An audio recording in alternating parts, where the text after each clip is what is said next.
에베소서 1장 11절에서 14절 말씀까지 우리 보도록 하겠습니다. 오늘 이 말씀을 가지고 너는 내 것이라 내가 한다 라는 제목으로 같이 은혜를 나누기로 원합니다. 소속 의식이 되게 중요하죠. 우리는 누구인가 다 속해 있습니다. 어느 가정이나 어느 교회나 어느 단체나 어느 비즈니스나 어느 직장에 속해 있죠.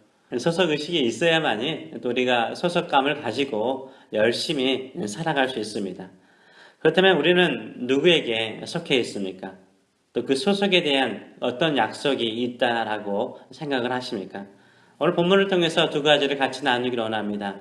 우리는 하나님의 상속자입니다. 아멘. 11절의 말씀을 보게 되면 모든 일을 그 마음에 원하는 대로 역사하시는 자의 뜻을 따라 우리가 계획을 입어 그 안에서 기업이 되었다라고 말하고 있습니다. 우리는 하나님 안에서 하나님의 기업이 되었습니다.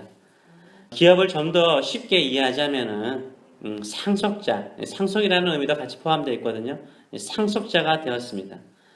모든 일을 그 마음에 원하시는 대로, 뜻하시는 대로 역사하시는 하나님께서요, 우리를 예정하시고 우리를 하나님의 상속자로 삼으셨어요. 여기서 강조하는 것은 기업, 상속자보다 더 강조하는 것이 있습니다. 뭡니까? 누가 하나님의 기업인가? 누가 하나님의 상속자인가를 강조하고 있습니다. 누가 하나님의 기업, 하나님의 상속자가 되었습니까? 누구요? 우리 자신이라고 말하고 있어요. 예수를 믿는 우리 자신이 하나님의 기업이요 하나님의 상속자임을 강조하고 있습니다. 하나님 아버지께서요, 예수님을 통해서 우리를 하나님의 기업, 하나님의 상속자로 삼으시는 것을 기뻐하셨고 또 상속자로 삼으셨습니다. 시편 127편 4절의 말씀을 보게 되면 자식은 하나님의 주신 기업이라고 표현하고 있습니다. 부모에게 가장 중요한 재산은 무엇입니까? 자식이죠. 자식만큼 소중한 것은 부모에게 없습니다. 하나님께서 우리를 기업으로 삼으셨다라는 말은 하나님의 가장 소중한 재산이 바로 우리 자신이라는 것을 말하고 있는 것입니다. 우리가 하나님의 가장 소중한 존재인 줄 믿습니다. 아멘. 우리는 누구에게 속한 사람입니까? 이 세상의 모든 것들을 마음대로 결정하시고 그 뜻하신 바를 이루시는 전능하신 하나님께 속한 하나님의 기업인 줄 믿습니다. 하나님의 상속자가 되었습니다. 하나님의 가장 소중한 사람이 되었습니다. 내가 누구에게 속한 사람인가를 알 때 우리의 인생이 달라지는 거예요. 신앙생활 할 때마다 어렵고 힘든 일을 겪을 때 내가 누구에게 속한 사람인가 늘 기억하시고 그 삶을 회복하시는 저 여러분들 되시길 축원합니다. 나의 소속을 분명히 할 때요, 우리는 그 소속에 맞는 삶을 살아갈 수 있는 것입니다. 우리가 하나님의 소유, 하나님의 기업, 하나님의 상속자임을 분명히 알고 또 그 믿음을 가지고 살아가시길 축원합니다. 우리의 마음속에요, 그런 상속에 대한 하나님의 기업이라는 자신감이 없잖아요. 그러니까 하나님께서 어떻게 하셨어요? 우리 마음속에 인을 치셨어요. 어떻게 치셨을까요? 두 번째로는 우리는 성령의 도장을 찍힘 받은 사람이라고 말하고 있어요. 하나님의 소유물이라는 그 증표로 도장을 딱 찍으셨어요. 누가요? 성령께서 찍으셨어요. 13절과 14절의 말씀을 보게 되면 그 안에서 진리의 말씀 곧 너희 구원의 복음을 듣고 그 안에서 또한 약속의 성령의 인치심을 받았으니 이는 우리 기업의 보증이 되사라고 말하고 있어요. 우리가 복음을 듣고 믿자 성령께서요, 도장을 딱 찍으시면서 너는 내 것이라 라고 표시를 하신 거예요. 도장은 표시를 말하잖아요. 소유에 대한 표시를 말하는 것입니다. 성령께서요, 우리가 하나님의 자녀인 것을 인을 치시고 증거하고 계세요. 절대 지워지지 않는 이 세상의 그 어떤 지우개로도 지울 수 없는 성령의 도장으로 우리를 인치셨습니다. 그래서 하나님께서 그 인을 보시고 그 표시를 보시고 우리의 모든 삶을 아시고 우리의 삶을 인도하십니다. 디모데후서 2장 19절은 하나님의 견고한 터는 섰으니 인침이 있어 일렀으되 도장을 박으셨다는 거죠. 그러면서 하시는 말씀이 뭐냐면 주께서 자기 백성을 아신다라고 말하고 있어요. 이미 우리는 성령의 인을 받은 사람으로서 하나님께서 우리가 하나님의 백성인 것을 아시는 거예요. 우리가 하나님의 백성인 것뿐만 아니라, 자녀인 것뿐만 아니라, 상속자인 것뿐만 아니라 우리의 모든 형편과 약함과 부족함을 아시고 우리를 돌보시며 하나님의 백성답게, 하나님의 자녀답게 우리를 만들어 가시는 줄 믿습니다. 또한 성령의 인치심은요, 예수님께서 다시 오시는 그날까지, 구원의 완성의 그날까지 그 인치심이 뭐하다고요? 유효하다는 것을 표현하는 거예요. 에베소서 4장 3절 30절 말씀을 보게 되면 하나님의 성령을 근심하게 하지 말라. 그 안에서 너희가 구속의 날까지 뭘 받았느니라? 인치심을 받았느니라. 인치심을 받았느니라. 구속의 날까지, 구속의 완성의 그날까지, 이 세상의 끝날까지 성령님은, 이 사람은 하나님의 소중한 소유 자녀입니다. 이 사람은 하나님의 것입니다 라고 변호하시고 보증하신다라고 말씀하고 있어요. 이것을 알면 절대 우리가 뭐 할 수 없어요? 도망가면 안 되는 거예요. 도망가면 안 되는 거예요. 내가 하나님의 자녀가 아닌가 보다, 내가 구원받은 하나님의 상속자가 아닌가 보다, 내가 살아가는 나의 삶을 보나, 내 형편을 보나, 내 기질을 보나, 내 인격을 보나 나는 이렇게 쉽게 변화되지 않는데 내가 하나님의 소유일까? 하나님의 상속자일까? 내가 이렇게 힘들게 살아가는데 하나님의 나의 인생을 돌보고 계신가라고 생각할 때가 있잖아요. 이렇게 생각하면서 하나님을 멀리 떠나가지 말라는 거죠. 성령께서 우리의 구원의 완성의 그날까지 우리와 함께 계시고 우리를 돌봐주시는 줄 믿습니다. 부모에게 근심의 자식은 누굽니까? 집단한 자식 아니에요? 누가복음 15장에 나와 있는 것처럼 탕자잖아요. 집 나간 자식이 부모에게 근심이 되는 것처럼 하나님을 떠나 도망가고자 하는 사람이 성령의 근심이 되는 거예요. 너는 도망갈지라도 하나님의 자녀라는 거예요. 하나님께서 반드시 불러내어서 너를 하나님의 자녀답게 만드시겠다라고 약속하고 있습니다. 끝까지 성령께서 우리의 인생을 책임지시고 함께 하시고 인도하심을 믿으시는 저와 여러분 되시길 축원합니다.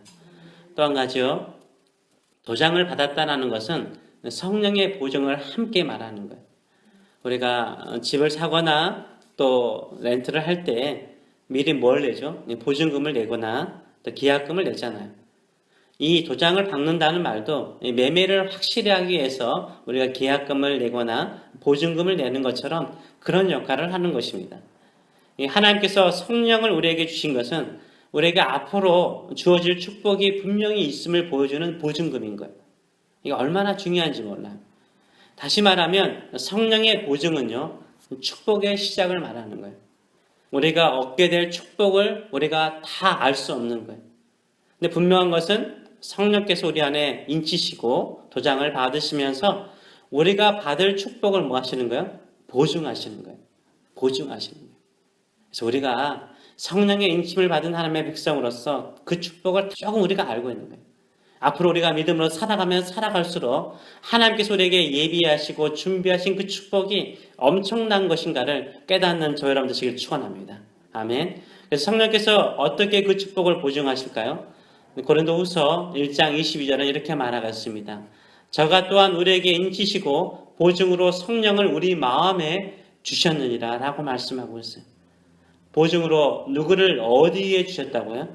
보증으로 성령님을 우리 마음속에 주셨다라고 말하고 있습니다. 한마디로 말해서 성령님께서 내주하시는 거예요.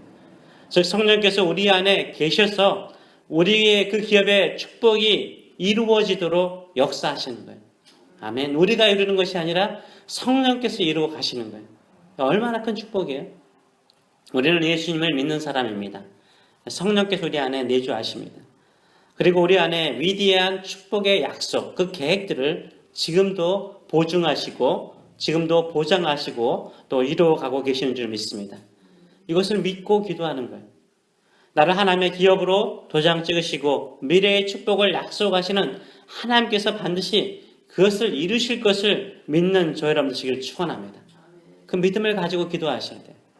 하늘의 뜻이 나에게도 이루어지게 해달라고. 그 축복은, 그 뜻은요 얼마나 위대한 뜻인지 몰라요. 약속하신 그 뜻은요 우리가 상상할 수 없는 거예요. 예전에 한국에서 인기리에 방영되었던 한 드라마가 있죠. 베토벤 바이러스라는 드라마가 있었습니다. 배우 김명민 씨가 아주 저는 그분이 그렇게 연기를 잘하는 분인지 몰랐어요. 그 베토벤 바이러스 그 드라마를 보면서 참 연기를 잘하신다라는 것을 좀 깨달았던 때가 있었습니다. 이 드라마에는 김명민 씨가 마에스트로 강으로 연기를 하죠. 마에스트로 강으로 음악 천재죠. 엘리트 코스를 다 밟은 사람이고요. 자기 잘난 맛에 사는데 진짜 잘났어요. 너무 잘나서 거만하고 고집불통인 것처럼 보이죠. 또한 말하는 것도 직선적인 말을 하기 때문에 주변 사람들에게 쉽게 상처를 주는 사람이었습니다. 근데 이 사람이 어떻게 이제 갑자기 새벽이니까 그 오케스트라를 만들죠. 오케스트라. 그래서 오케스트라를 만드는데 단원들은 어떻습니까? 음악을 사랑하는 사람들이죠. 음악을 사랑하지만 악기 초보자이거나 수준이 아주 떨어지는 사람들이었어요. 이 마이스트로 강의 명성이나 자존심에 전혀 맞지 않는 사람들이 모여서 연습을 시키는 거죠. 연습을 시켜서 그 마이스트로 강이 원하는 그 실력만큼 끌어올리는데 엄청난 어려움이 있었습니다. 결국 공연 날짜를 잡고 이 공연을 하려고 하는데 다들 수준이 형편이 없는 거예요. 그래서 한 단원이 말하죠. 그 단원 중에 좀 리더십을 가지고 있는 사람이 말하죠. 이렇게 해서는 도저히 공연을 할 수 없습니다. 이렇게 해서는 도저히 공연을 할 수 없습니다. 포기하시죠. 포기하시죠. 라고 말을 하죠. 이때 그 마이스트로 강이 이런 비슷한 말을 해요. 저는 실패할 것을 알았으면 절대 시작도 하지 않았을 것입니다. 그러나 이미 시작한 일은 절대 포기하지 않고 위대한 연주를 만들 것입니다. 제가 합니다. 라고 단호하게 말하죠. 저는 이 말이 바로 성령께서 늘 우리에게 하시는 말씀이라고 생각을 해요. 하나님께서 형편없는 수준 낮은 우리를 하나님의 기업으로 하나님의 자녀로 삼으셨습니다. 하나님께서 우리를 하나님의 자녀답게 성장시키는데 실패할 것을 알았다면 하나님께서 절대 우리를 하나님의 것으로 삼지 않으셨을 것입니다. 이미 하나님께서 우리를 하나님의 기업으로 하나님의 자녀로 삼으신 이상 성령께서는 절대 포기하지 않으실 것입니다. 위대한 사람, 위대한 인생으로 만들 때까지 절대 포기하지 않을 것입니다. 반드시 하나님께서 하실 것입니다. 반드시 하나님께서 하실 것입니다. 오늘 본문은 이런 말을 하고 있는 거예요. 나는 실패할 것을 알았으면 절대 너를 선택하고 구원하지 않았을 것이다. 나는 너에게 시작한 선한 일을 절대 포기하지 않고 위대한 인생을 만들 것이다. 내가 안다. 내가 한다. 이것을 믿고 우리의 인생을 아름답게 연주해 주실 마에스트로 예수님을 믿고 따라가시는 저 여러분들 되시길 축원합니다. 기도하겠습니다. 살아계신 하나님 아버지 은혜를 감사드립니다. 우리가 무엇인데 우리를 구원하시고 우리를 자녀로 삼으셨습니까? 우리 수준이 형편없고 우리가 봐도 하나님의 자녀답지 않는 부분들이 많긴 하지만 하나님께서 창세전에 우리를 선택하시고 우리를 자녀 삼으시고 또 우리 안에 놀라운 계획을 두시고 지금도 그 계획을 이루시기 위해서 성령께서 우리 안에 내주하시고 인치시며 또 이 모든 것들을 이루어 가심을 진심으로 감사함을 드립니다. 하나님 아버지, 우리가 우리 인생을 볼 때는 가끔은 실패 인생 아닌가, 실수의 인생 아닌가, 뭔가 새로운 일들이 정말 일어날까 하는 의심이 생기고 두려움이 생길 때도 있습니다. 그러나 주님께서 우리를 선택하시고 우리 안에 이루시고자 하는 선한 일들은 절대 실패가 없고 실수가 없는 줄 믿습니다. 하나님께서 성령께서 이루어 가시는 줄 믿습니다. 우리가 이것을 믿고 믿음으로 간구하며 기쁨으로 감사함으로 하루를 승리하는 믿음의 사람들 되게 하여 주시옵소서. 예수님의 이름으로 기도합나이다. 아멘.